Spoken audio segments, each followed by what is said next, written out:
Chapter 4. It's been 2 weeks since I hit submit and sealed my fate. Now here I'm, standing at the gates of the police force training facility on the city's bleak western edge. The place looms like a fortress, with high walls tangled in barbed wire and piercing eyes of security cameras. It stands as a dour sentinel, a bleak symbol of the rigid discipline and unwavering seriousness that infuse its grounds. The morning sun shines harshly on the facility, doing nothing to mitigate the harsh lines of steel and concrete that outline its structure. It stretches across several acres, each inch deliberately shaped for a specific facet of our training. The place feels foreign, more suited to a world of military conquests than the academic sanctuary I've left behind. As I cross through the massive steel doors, a chill sweeps down my spine. The courtyard unfurls before me, a vast expanse of concrete. Instructors, their black uniforms taut, patrol the grounds like predators, their gaze incisive and evaluating. They survey us, the new trainees, as if we are raw materials to be shaped, probed, and tempered into something formidable. Among my peers, a silent current of awe and nervous anticipation washes back and forth. We exchange wary glances at each other, each immersed in our own sea of doubts and silent questions. Do we belong here? Can we meet the demands? The facility itself, with its stern design and rigid order, is a constant, imposing reminder of the strength and discipline that will be required of us. Amid this daunting landscape, I feel small, yet the seed of determination starts to grow within me. Corporal Miles, our guide through this daunting new world, is a striking figure himself. Young, probably in his late 20s, he carries the air of someone who's been shaped by this very environment. His athletic build and short, curly hair seem perfectly in tune with the rigor of the facility. He introduces us to the main building, a stark structure with smooth, gray concrete walls and windows that are more functional than decorative. Inside, it houses a myriad of facilities. Classrooms where strategy and law are discussed, combat rooms with padded floors for physical training, a gym that looks like it could break you just as easily as it could build you, and tactical simulation spaces that boast an array of high-tech equipment. Our living quarters are tucked away on the upper floors, a reminder that our lives are now inextricably tied to this place. Beyond the structured interior lies an extensive obstacle course, resembling a scene straight out of an intense boot camp, followed by a dense, sprawling forest. This natural area, with its tall trees, thick underbrush, and hidden clearings, contrasts sharply with the sleek, high-tech interior. It's a space designed for survival training, where stealth and endurance will be tested as much as our wits.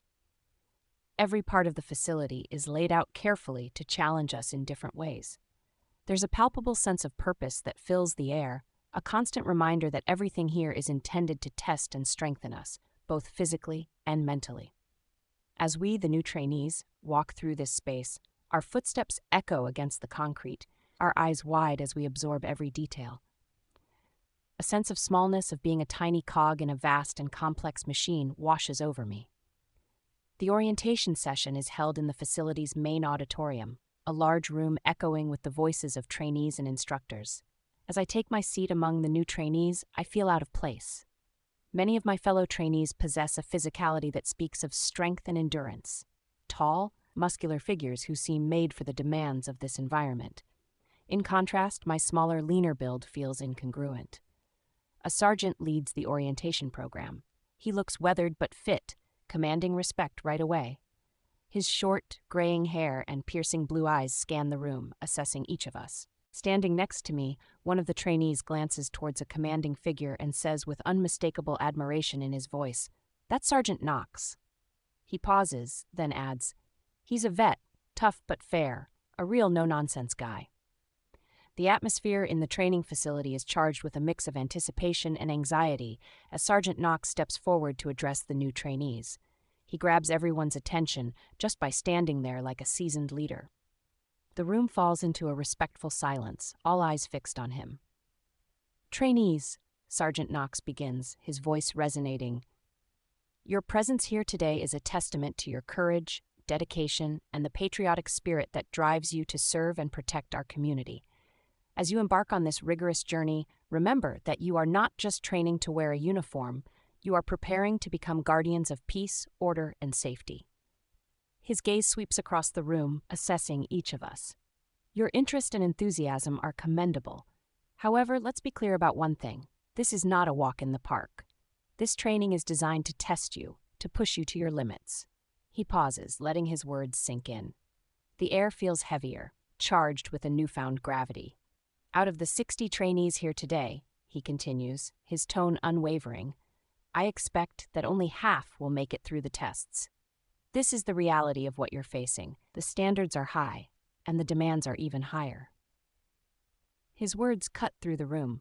The reality of the training program sets in, a realization that not all of us will succeed. Some faces around me reflect determination, others, a flicker of doubt. In this crowd of aspiring police aides, there's a palpable sense of silent evaluation as eyes meet eyes. Minds are busy at work, trying to gauge potential rivals and allies. It's an unspoken game of sizing each other up, figuring out who might be a formidable opponent and who might falter under pressure. This program will test more than your physical abilities. It will test your mental resilience, your commitment, and your ability to adapt under pressure, Sergeant Knox adds, his gaze firm and unyielding. As your instructor, I will do everything to prepare you, but the final outcome rests in your hands. Be ready to give it your all, every single day. His voice, when he speaks, is firm and resonant, capable of reaching the back of the auditorium without the slightest hint of strain. Let me be perfectly clear. What happens within the confines of this facility is to remain strictly within these walls. This is not merely a guideline, but a direct order, a cornerstone upon which the trust and integrity of our operations rest. Breaching this trust by divulging information about our activities over the next 4 weeks is considered an act of treason against our collective mission and will be met with the harshest of consequences. As Sergeant Knox's words linger in the air, a tangible sense of fear threads its way through my thoughts, mirroring the apprehension I see reflected in the wide eyes of my peers. What challenges lie ahead in these 4 weeks that require such a stern warning and the threat of severe consequences for breach of secrecy? In my mind, I grapple with the concept. After Sergeant Knox's daunting speech, Lieutenant Vega steps forward. The shift in presence is palpable. Where Knox is imposing and stern, Vega carries an air of calculated intelligence. Her long black hair is pulled back into a tight bun, a physical manifestation of her meticulous and strategic nature. Her eyes scan the room, sharp and discerning as she begins to speak. In this program, tactics and intelligence hold as much weight as physical strength, she states, her voice clear and commanding. Your ability to think, to strategize, and to adapt will be crucial. Her words slice through the room, a sharp contrast to the physical emphasis of Knox's speech. She speaks of the importance of mental agility, of outthinking opponents, of the cerebral aspects of being in the police force. As she talks, I find myself drawn to her methodical approach. There's a precision in her speech that resonates with me, aligning with my own analytical nature. I sense that behind her stern demeanor lies a keen mind, one that values intellect and foresight. Occasionally, her gaze meets mine, and in those brief moments, I detect subtle nods of encouragement. It's as if she recognizes my potential in the areas she values most, strategy and intelligence. This silent acknowledgement offers a glimmer of hope amidst the daunting reality set forth by Knox. Lieutenant Vega concludes her speech with a final piercing look across the room. Remember, the mind is your most powerful weapon. Sharpen it as you would your physical skills. As she steps back, the room is abuzz with a new energy. Her words have added another layer to the complexity of the training we are about to undertake. It's clear that success in this program will require a balance of physical prowess and mental acuity. As Lieutenant Vega steps back, Corporal Miles steps forward. The youngest of the instructors, he brings a different energy to the room. Teamwork and camaraderie, he begins, his voice resonating with a sincere conviction, are going to be as crucial as your individual skills in this program. His gaze sweeps across us, engaging and earnest. You're going to face challenges that will test you, not just as individuals. It's through supporting each other that you'll overcome the toughest obstacles. There's a warmth in his tone that softens the intimidating atmosphere set by his predecessors. He speaks of unity, of the strength found in collective effort, a message that resonates strongly within the room. Remember, he continues, the person beside you may be your ally, your support. In the field, that camaraderie can make the difference between success and failure. His words create a sense of solidarity into the group. Amid the rigorous demands and the daunting challenges ahead, the idea of teamwork offers a beacon of hope. I find myself reassured by Miles's words. In an environment that I initially perceived as solely competitive, the idea of camaraderie and teamwork adds a new, vital dimension to my understanding of the training program. The session reaches its climax as Commander Hask, the formidable chief of the academy, takes the stage. He's an imposing figure, towering and broad-shouldered, his head clean-shaven, adding to his stern appearance. His deep-set eyes sweep across the room with an intensity that feels like they're piercing through each one of us. When he speaks, his voice resonates through the auditorium, a commanding boom that demands attention. In his speech, Commander Hask lays down the law of the land. His standards are unwavering, and only the strongest will survive the grueling program. His words land among us like a challenge issued, a stark provocation to either rise to the level of his expectations or be left behind in defeat. As his sharp gaze scans the crowd, it fleetingly rests on me. In that brief moment, I sense a flicker of underestimation, as if he sees me as less capable, perhaps due to my slighter build or the look of a scholar more than a soldier. His eyes move on, but that fleeting look leaves a sting, igniting a fire within me to prove him wrong, to show that I'm more than what his dismissive glance suggests. As I stand in formation, trying to blend in with my more physically imposing peers, I realize that this journey will test me in ways I never imagined. It's not just about learning new skills. It's about proving to myself and to others that I have the strength and resilience to overcome these obstacles. As the orientation session disperses, I find myself feeling overwhelmed. Amidst this sea of new faces and daunting challenges, my eyes fall upon two individuals who seem to embody the rigorous nature of this new environment. Eavesdropping on their lively chatter, I manage to pick up that their names are Drake and Taryn. Drake is tall and muscular, with a buzz cut that adds to his menacing look. His sharp features are set in a way that seems permanently intimidating. He carries himself with an air of entitlement and superiority, likely stemming from his lineage in law enforcement. I can sense his dismissive gaze on me. Beside him stands Taryn, stocky and exuding strength, with a constant scowl etched on his face. His shaggy, unkempt hair and cold gray eyes give him an unapproachable air. As Drake's right-hand man, he mirrors Drake's disdain for outsiders like me.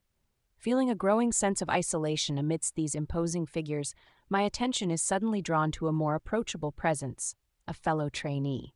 Her demeanor is a stark contrast to the likes of Drake and Taryn.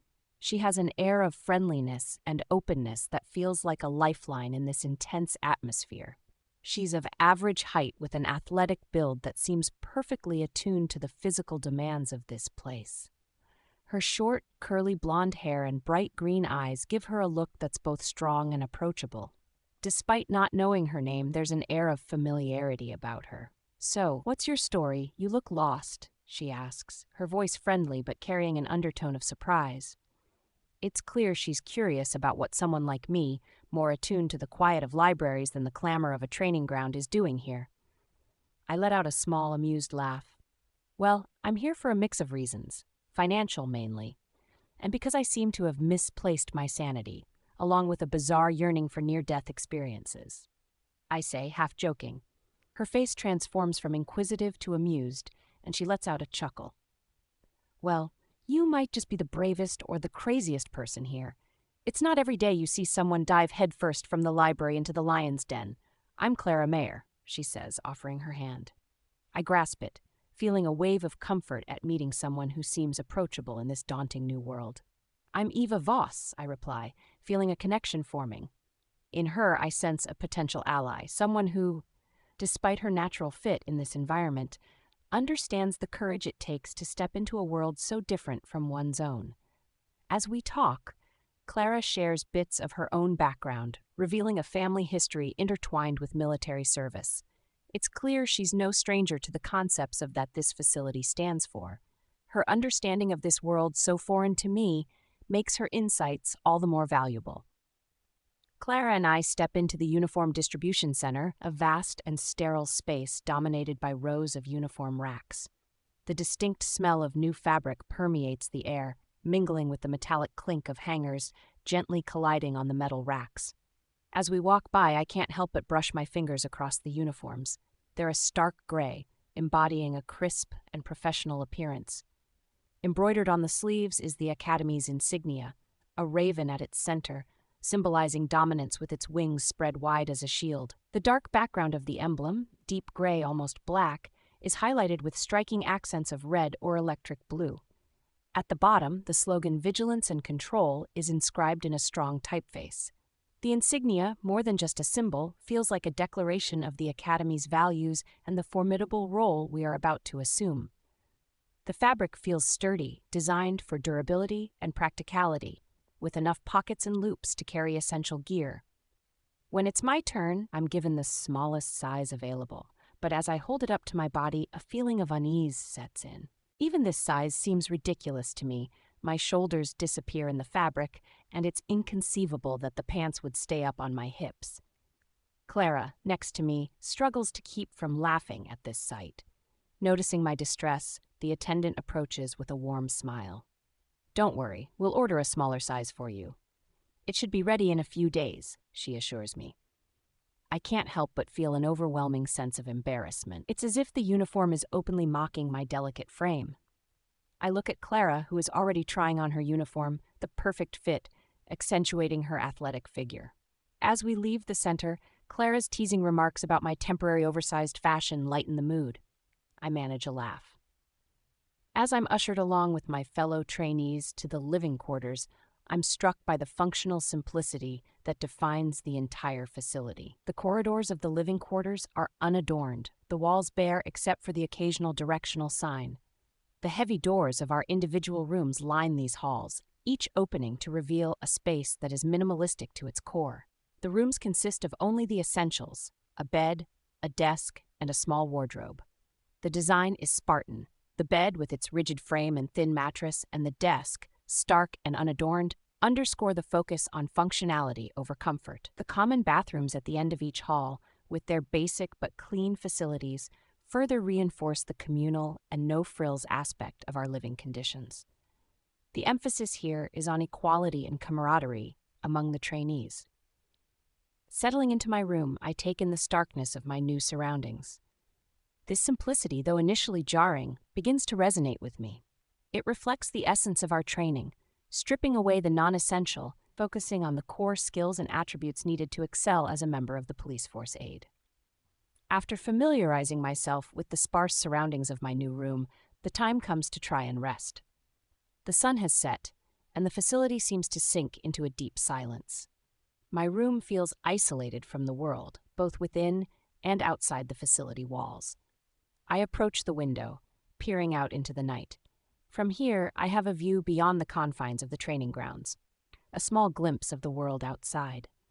The lights of the city in the distance twinkle faintly, a reminder of a life that now feels worlds away. The facility's exterior, illuminated by the moonlight, casts imposing shadows. I turn away from the window, preparing to sleep in this new environment. The bed is firm, the blanket thin, but fatigue from the day's events makes me less discerning. As I lie there in the quiet, the absence of familiar sounds is striking. There are no voices or movements from the other rooms, no distant chatter or laughter, only the faint whistle of the wind outside and the occasional distant sound from the facility. The silence is both peaceful and eerie, a solitude that I'm not yet accustomed to. Closing my eyes, I let the stillness envelop me. The day's revelations, the orientation, meeting Clara, and the realization of the challenges ahead swirl in my thoughts. It's a lot to process, and as sleep begins to take over, I find myself drifting into a world where apprehension and excitement coexist, a reflection of my new reality. The next morning, after a simple breakfast of toast and coffee, I find myself walking in step with Clara towards the combat training area. My footsteps feel heavy, each step laden with a mixture of anticipation and apprehension. In the combat room's stark, unforgiving light, the air is thick with the harsh sounds of training. a cacophony of exertion. Surrounding me, the room vibrates with the energetic zeal of the overachieving trainees, those who rose early to dive into vigorous sparring sessions. Their movements are precise and deliberate, showcasing a high level of skill and dedication among my peers. I stand there, an outsider in this world of physical prowess, my heart racing with a mix of anticipation and anxiety. My gaze is captivated by a figure engaged in combat, movements embodying lethal grace, both spectacularly swift and meticulously controlled. My heart sinks, an incredulous, "Crap, that can't be real," flashing through my mind. The sight before me is almost surreal. The lean, powerful form, each muscle coiled and ready, is unmistakable beneath the simple black shirt. Jack Calderon. I catch my breath sharply, a jolt of recognition passed through me. His presence ignites a turmoil of feelings within me, a storm of fascination and apprehension that's both unsettling and magnetic. There he stands, his posture unmistakable. The same presence I had seen back on the campus, the same figure from the fight. My mind races, trying to piece together this unexpected encounter. What were the odds of crossing paths with him here in this place? I feel myself being drawn towards the site of their confrontation, my feet moving almost of their own accord. The realization is brutal. If I had to fight him, I wouldn't stand a chance. Fuck, nobody would. As I watch, mesmerized and horrified in equal measure, Jack lands a blow with the precision of a predator, a reminder of the violence he's capable of. His opponent reels back, a hand clutched to a bleeding lip, as a hush falls over the room. The violence, so swift and brutal, is a jolt to my system, sending a shiver down my spine.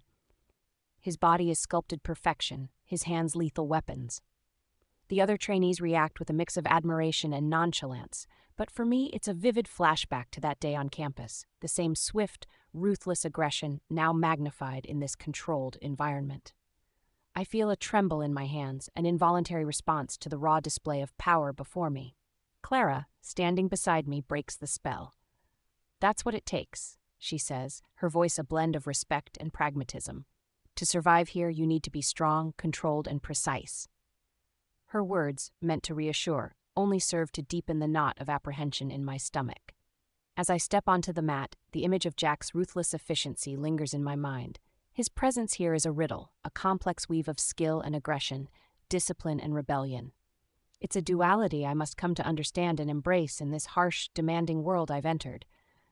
The combat room becomes a battleground where my limitations confront me with an unforgiving reality. Each moment on the mat is a harsh lesson in my physical inadequacies. I'm outmatched. Each move I make countered with overwhelming force, each attempt to strike or defend met with swift defeat. My opponents, more versed in this brutal ballet, leave me reeling, my body collecting bruises like dark badges of my inexperience. The other trainees appear as if they've been practicing combat their whole lives. The techniques that Corporal Miles and Sergeant Knox demonstrate seem almost like a well-rehearsed dance to the seasoned audience, each move executed with precision. For me, however, each gesture is a novel revelation, and I find myself awkwardly attempting to mimic their motions, a novice among experts. In the periphery of this tumult, I sense Jack's presence. He leans against the wall, a silent observer. His expression is hidden behind a mask of impassivity, but I can feel the weight of his gaze. It's as if he's analyzing my every move, dissecting my weaknesses with a detached curiosity that only adds to the pressure I feel. The session grinds on, and with each fall to the mat, my resolve crumbles a little more. The pain is not just physical, it's the sting of realizing how ill-prepared I'm for this world.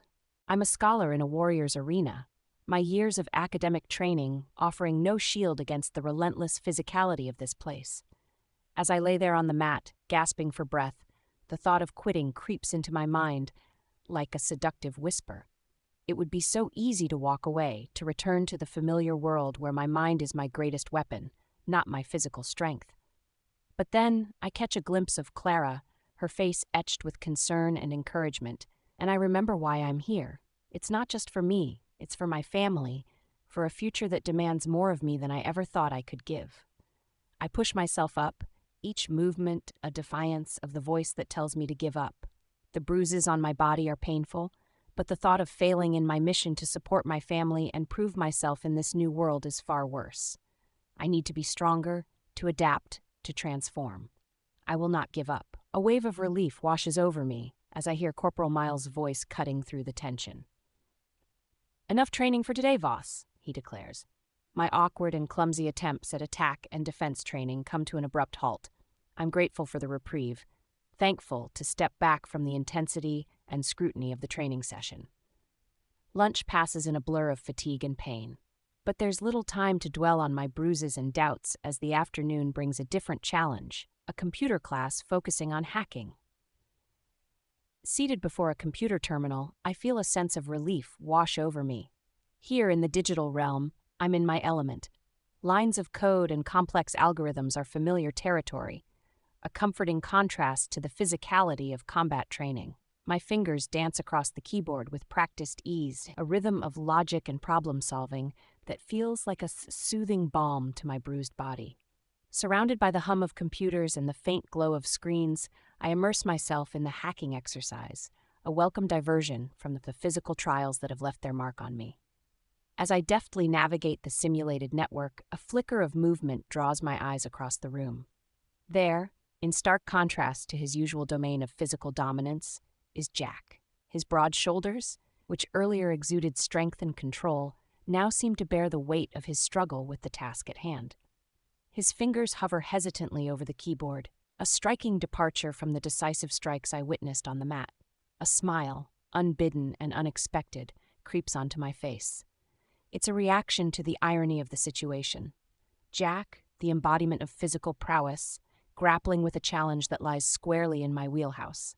But as my gaze inadvertently meets his, the smile quickly dissolves. His eyes, icy and piercing, meet mine, and in them I see a flicker of something dangerous. It's a silent, potent warning, a reminder of the volatile energy he carries. The air between us crackles with an unspoken tension, a dance of gazes that speaks volumes. Hastily, I avert my eyes, refocusing on my screen, the lines of code now blurring before me. The warmth of my triumph in this digital arena chills in the shadow of Jack's gaze. His difficulty with hacking, a chink in his armor, is a revelation. Yet, his reaction is a stark reminder of the complex, unpredictable nature that lies beneath his surface. As the class draws to a close, I'm left with a tangle of thoughts. Jack's unexpected weakness in this domain is a piece of knowledge that could be of value, but his reaction, sharp and threatening, adds a layer of danger to this already challenging environment. As the computer hacking class concludes, I find myself making a hasty exit, not even pausing to wait for Clara. My mind is set on avoiding any chance encounter with Jack. In my hurried departure, I convince myself that he'll forget about our fleeting eye contact, and by tomorrow, I'll just be another face in the crowd to him. The thought brings relief. As night descends upon the police force aid training facility, a fortress now silent in the darkness, I lie in my sparse room. I can't stop thinking about today's events. The ceiling above offers no comfort, just a blank canvas for my thoughts. The trials and tribulations of today hit me as subtly as a delivery drone crashing into a library. Every time I messed up in combat training, every new bruise blooming on my skin was like receiving a memo from my body saying, hey, maybe physical prowess isn't our thing. Meanwhile, the digital realm of hacking was my cozy cafe in the chaos, a place where my skills were more keyboard warrior than actual warrior, and I was totally okay with that. Then there's Clara, standing tall as the embodiment of "you've got this" energy, offering to tutor me in the fine techniques of not falling on my face during combat training. A ray of hope? Sure, but tinged with the kind of skepticism. Her encouragement was the equivalent of patting me on the back while eyeing the nearest first aid kit. Then there's Jack. He showing up out of the blue adds even more mystery to this place. Why was he absent on the first day? His prowess in combat is unquestionable, a natural extension of the aggressive energy I first witnessed on the university campus. Yet, his venture into the world of computer hacking uncovered a crack in his armor, showing that even this Herculean figure might indeed need a bit of technical assistance. In the dim light of my room, a thought, both daring and unsettling, takes root in my mind. It's a crazy idea, one that teeters on the edge of reason. Lying on my stiff bed, I turn the idea over in my head, examining it from every angle. There's a logic to it. It's not stupid if you think about it. Me, I'm a keyboard pro, a budding hacker. He's, how shall I say, a little less comfortable with technology. You could say we complement each other, right? A bit like an unlikely duo in a low-budget action movie. The memory of Jack's menacing look during the computer class suddenly pops up, chilling my blood. His eyes were a silent warning, a wordless communication of boundaries not to be crossed. Am I playing with fire? Surely. But hey, nothing ventured, nothing gained, right? The more I think about it, the more the idea morphs into a plan. It's a transactional approach. Offer something valuable in exchange for what I desperately need. Help Jack with programming and hacking in exchange for my physical training and combat skills. This partnership, while unconventional, could be the solution to the challenges I face. It's a calculated risk, a way to push the boundaries. As I lie there, the shadow of sleep creeping into the edges of my consciousness, I feel myself drawn more and more to the idea. It's a risk, no doubt, but also an opportunity.